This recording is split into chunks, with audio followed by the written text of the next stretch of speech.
Acupuncture முடிச்சுட்டு நான் வந்து ட்ரீட்மெண்ட் போயிட்டு இருக்கு. யாராவது கூப்பிட்டாங்கன்னா மட்டும் போய் பார்ப்பேன். இப்போ ஒரு சிலர்லாம் வந்து கால் வந்து மடக்கவே முடியாதுன்னுலாம் சொல்லிட்டு இருந்தாங்க. அவங்களுக்கெல்லாம் வந்து பார்த்தீங்கன்னா, இந்த சார் சொல்லிக் குடுத்த மாரி பாயிண்ட் எல்லாம் போட்டு ஒரு 2 வாட்டி போனேங்க. அதுக்கப்புறம் வந்து இந்த சஜிதா இப்படி நல்லா முட்டி போட்டு உட்காருவாங்கல்லங்க, அந்த மாதிரியே உட்காந்துட்டாங்க. காலே மடக்க முடியல.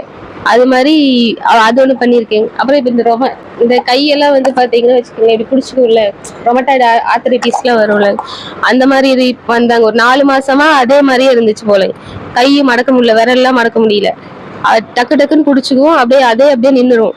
அந்த மாரி இருக்கவங்களுக்கும் பார்த்தீங்கன்னா, ஒருத்தங்க அப்படி சொல்லிட்டு வந்தப்ப ஒரு 1 மணி நேரம் தான் போட்ட பாயிண்ட். இந்த கையில ஒரு 1/2 மணி நேரம், இந்த கையில ஒரு 1/2 மணி நேரம். அது போட்டு ஒரு 2, 3 மாசம் இருக்குங்க சார். அதுக்கப்புறம் இப்ப வரைக்கும் அது அந்த ப்ராப்ளமே வரல. அதே மாரி இந்த கால் வலியில இருக்குல்லங்க சார், பாதம் எரியுதுன்னு சொல்லிட்டு வந்தாங்க. அவங்களுக்கு ஊசி போடுறதுக்கு வந்து பயம்.